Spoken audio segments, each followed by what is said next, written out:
Hello, everyone. I'm Dr. Jehan Budak from the University of Washington in Seattle, and welcome to the National HIV Curriculum podcast. This podcast is intended for healthcare professionals who are interested in learning more about the diagnosis, management, and prevention of HIV. I'm back with my colleague, Aley Kalapila, an ID physician at Emory University in Atlanta. Hi, Aley. Hi, Jehan. Hi, everyone. Looking forward to this episode. So let's get started on this case, which is of a 49-year-old man with HIV who was previously on ART, but had been out of care for the past year. He came to clinic to restart ART, and what actually prompted him to come in was a 3 to 4 month history of intermittent headaches, mostly focused at the left temporal region and at the back of his head.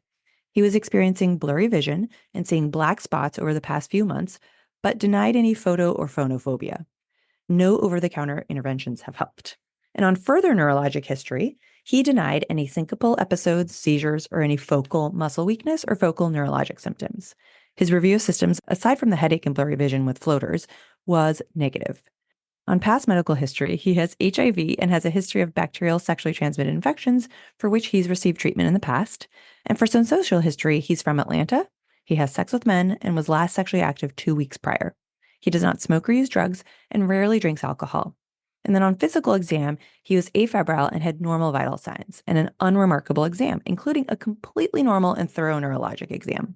And I'll share with you that his CD4 count was 370 and his HIV viral load or RNA was 29,000. So, Aley, what are you thinking with all of that?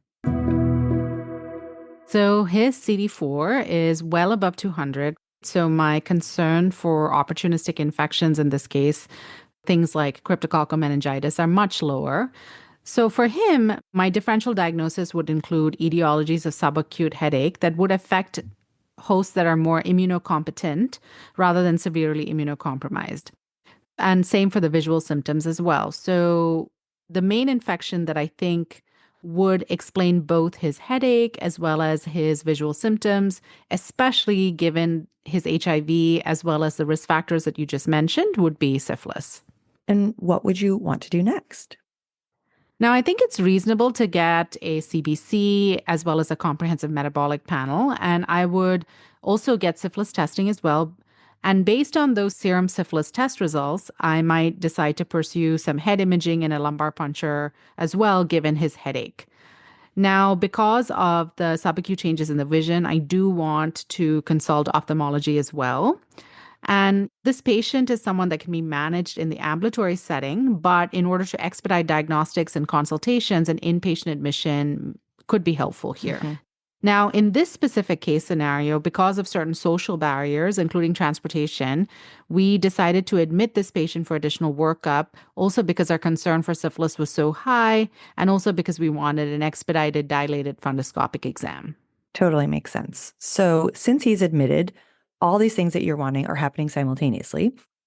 But for the purposes of the episode, I'll systematically go through the data. So let's say labs, he had a normal CBC and a normal CMP. His serum RPR was 1 to 256, and the last one we have from a year ago was 1 to 2. And I should mention that he's been appropriately treated for syphilis in the past.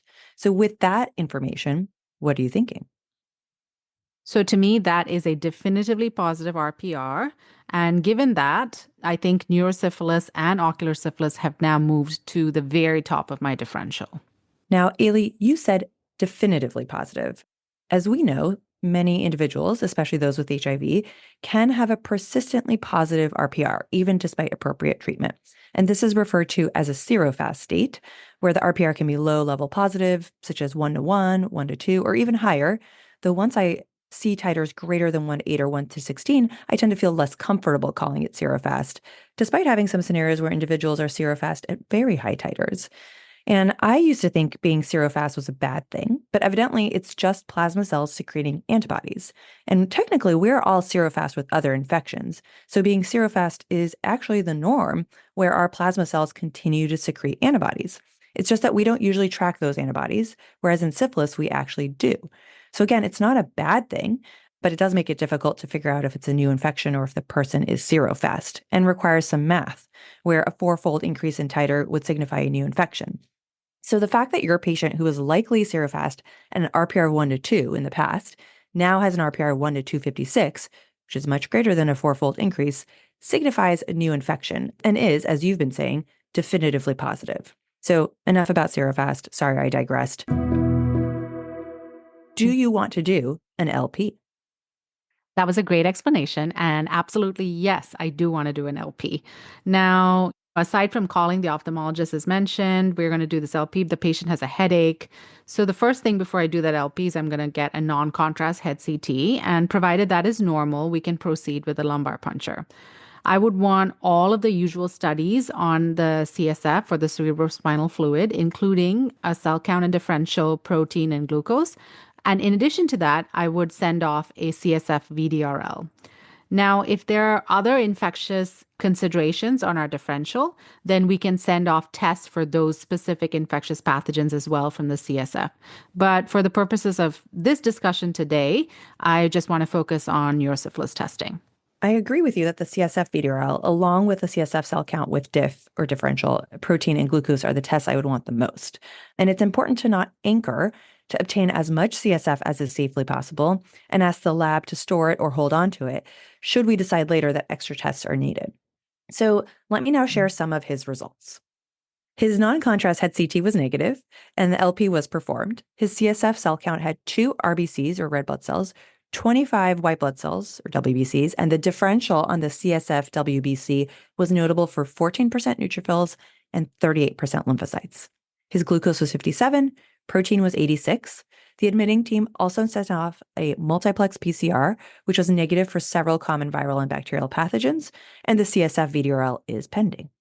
His ophthalmology or ophtho exam was notable for panuveitis bilaterally. And so with all that data, what are you thinking now, Aley?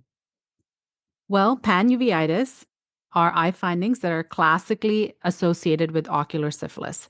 So, given that eye exam, given the elevated CSF white blood cell count and the elevated CSF protein in the context of a positive serological or serum RPR, I'm confidently making a presumptive diagnosis of neurosyphilis in addition to ocular syphilis as well, and I would initiate treatment for both. Great. So as an aside, let me talk a little bit about ocular syphilis. Ocular syphilis can occur on its own or in combination with otosyphilis or neurosyphilis. Ocular syphilis, otosyphilis, and neurosyphilis can occur at any stage of syphilis, and symptoms of ocular syphilis can include visual disturbances or floaters, tearing, pain, or photophobia, and can occur unilaterally or bilaterally. It can involve almost any part of the eyeball, but posterior uveitis and panuveitis, the latter of which this patient had, are the most common exam findings. When an ophthalmologist who has experience in diagnosing ocular syphilis examines the patient and comments on these findings, there's no need for a vitreal sample. The serum syphilis studies with these findings are sufficient. And ocular syphilis on its own, without any neurologic findings, does not warrant a lumbar puncture. And that is because up to 40% of people with ocular syphilis will have a normal LP. I know this patient doesn't have any auditory symptoms, but I should also mention otosyphilis, which can also occur at any stage of syphilis. And otosyphilis typically presents with sensorineural hearing loss or tinnitus or vertigo. Oh, yeah. I had another patient who actually came to me stating that for a week prior to presentation, he had worsening hearing to the point that he actually could not hear his fire alarm. So definitely I've had cases of otosyphilis. And I've had patients present mostly with tinnitus as their predominant manifestation of otosyphilis. But again, we can see hearing loss, tinnitus, vertigo, etc. Similar to ocular syphilis, otosyphilis can be unilateral or bilateral and also can occur in isolation or in conjunction with other symptoms associated with neurosyphilis. And in the case of otosyphilis, you may need to get an audiology or ENT evaluation, but this should not delay treatment if your pretest probability is high. And as previously mentioned, individuals with isolated otic or ocular symptoms without other neurosymptoms do not need an LP, as up to 90% of individuals with otosyphilis will have a normal LP. So, Aley, back to this case, what if he didn't have ocular symptoms? If he just had that headache and didn't have the visual disturbance and the blurry vision, would you have thought that he had neurosyphilis? Definitely, yes. So even if he didn't have the ocular symptoms, given the headache, a definitively positive RPR, and the CSF findings, I would think for sure that this is neurosyphilis.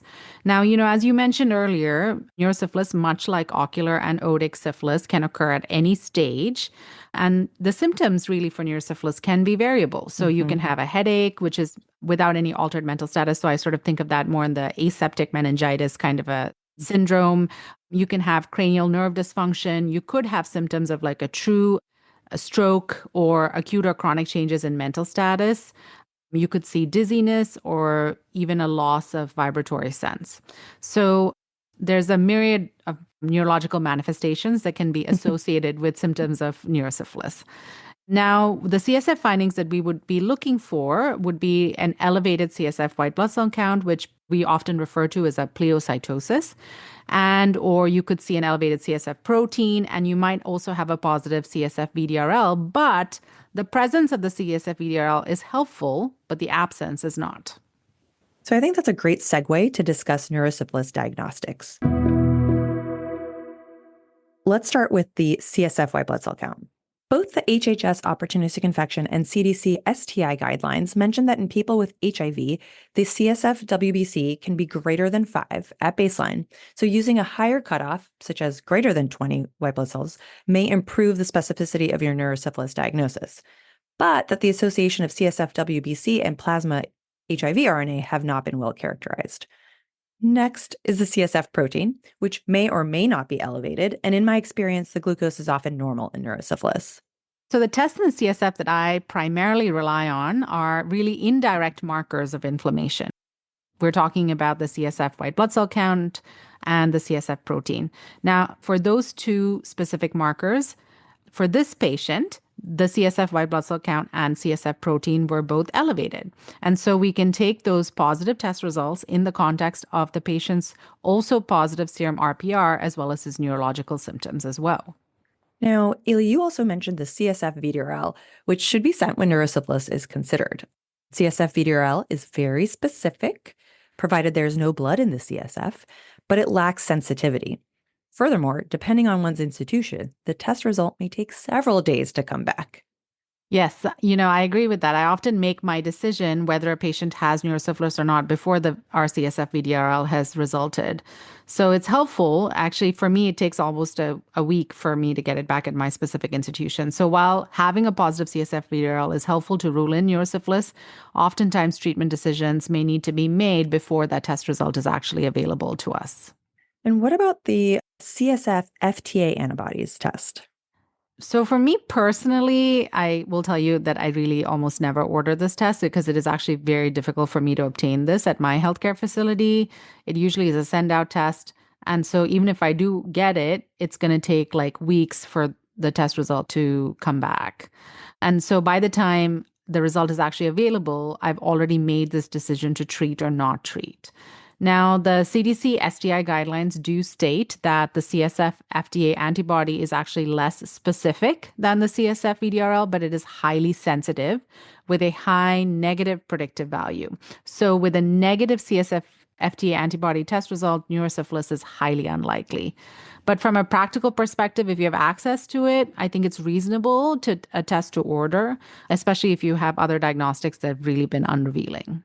Personally, I only send it if I'm on the fence. And as you mentioned, the CDC STI guidelines say that when CSF VDRL is negative, but there are clinical signs of neurosyphilis, that you might consider sending off the CSF FTA antibodies.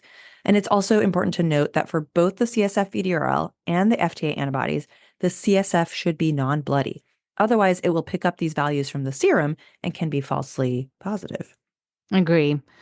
I think the issue that both of us have in common is that these treponemal test results from the CSF often are not available to us, or if available, take a while to actually get a result back on. So as I mentioned, we're often several days into treatment by the time they actually do come back.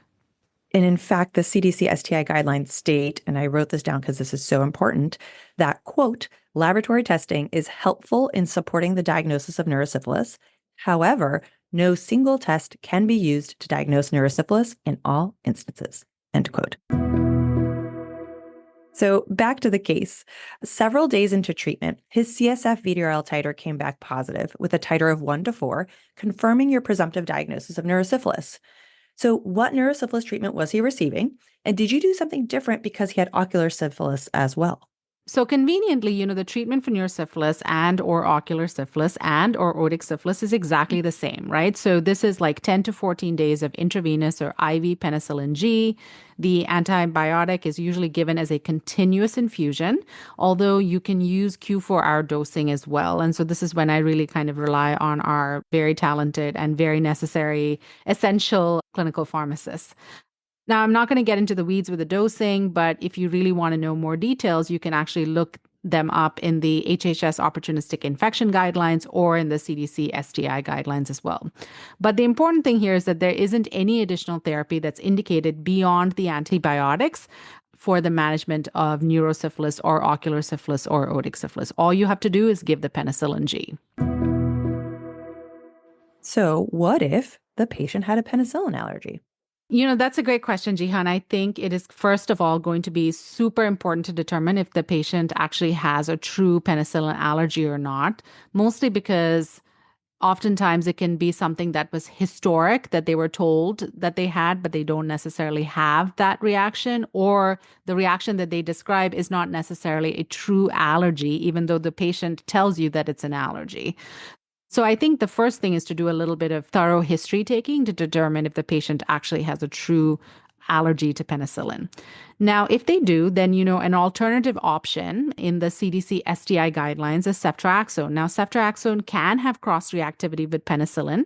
So if you absolutely cannot use penicillin or ceftriaxone, then the other option that you would need to consider in this specific case would be to use penicillin desensitization.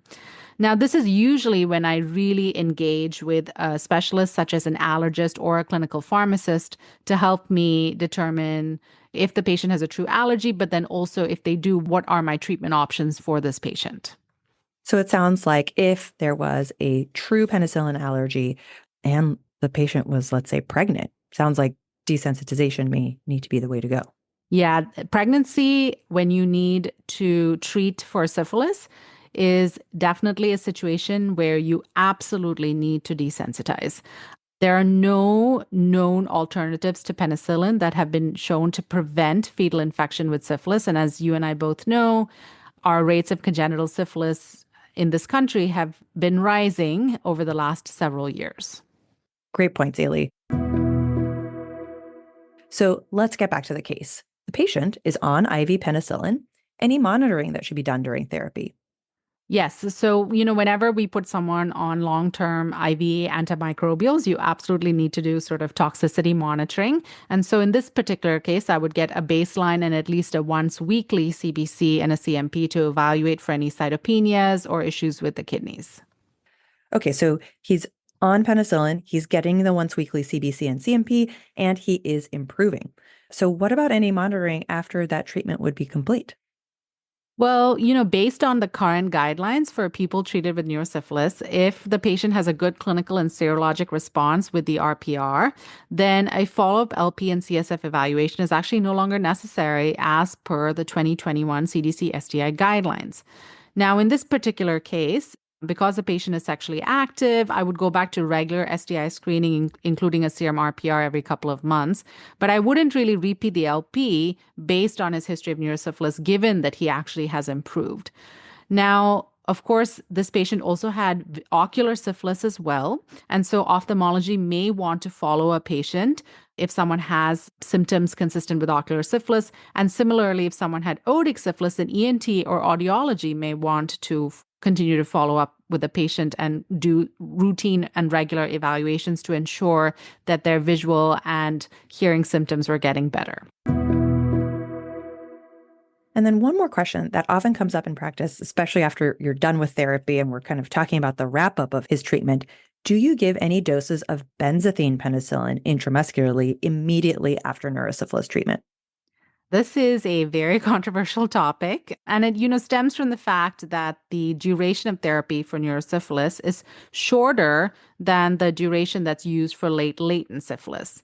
Now, there's no data really as to what exactly to do in this specific scenario, but there are some experts that would recommend administering additional benzathine penicillin intramuscular doses in order to complete a full duration of antibiotics for late latent syphilis. So in practice, what this would mean is that you would administer benzathine penicillin injections once per week for 1 to 3 weeks after completion of IV penicillin G infusion. There's a lot of variability in clinical practice for this. I've seen some people not give any additional doses of benzathine penicillin. I've seen others give just 1 dose, and I've seen others give the full 3 doses weekly. So to wrap up, can you give us an update on how the patient's doing? Yes, so as you had mentioned earlier, his headache was improving. He did really well on his IV penicillin. And by the end of treatment, he had full resolution of his headache. He did not actually have complete resolution of his eye symptoms, but Ophtho is continuing to monitor him. And with regard to his antiretroviral therapy, he was restarted on his antiretroviral therapy while he was admitted as an inpatient, because this is definitely a situation where we would not want to delay initiation of ART. Great. Glad to hear that he did so well. So to summarize some key points, neurosyphilis or otic syphilis or ocular syphilis can occur at any stage of syphilis and can occur either in isolation or in combination with one another. Isolated ocular or otic syphilis symptoms do not warrant CSF analysis, but CSF analysis should be done for an individual with concern for neurosyphilis. Classic CSF findings in neurosyphilis include a pleocytosis and an elevated protein. And the CSF VDRL is specific but not sensitive, and a negative test should not exclude a diagnosis if a compatible clinical syndrome is present, along with a positive serum RPR. Treatment of ocular otic or neurosyphilis is IV penicillin for 10 to 14 days, and monitoring after treatment should include clinical and serologic testing for syphilis, but routine repeat LPs with CSF testing is not needed for follow-up. And then last, antiretroviral therapy can be started immediately and should not be delayed regardless of oto, or ocular syphilis. So with that, thank you, Aley, and we'll chat more next time. Thanks, Jehan. Bye, everyone. Transcripts and references for this podcast can be found on our website, the National HIV Curriculum at www.hiv.uw.edu. The production of this National HIV Curriculum podcast was supported by Grant U10HA32104 from the Health Resources and Services Administration of the U.S. Department of Health and Human Services. Its contents are solely the responsibility of the University of Washington IDEA program and do not necessarily represent the official views of HRSA or HHS.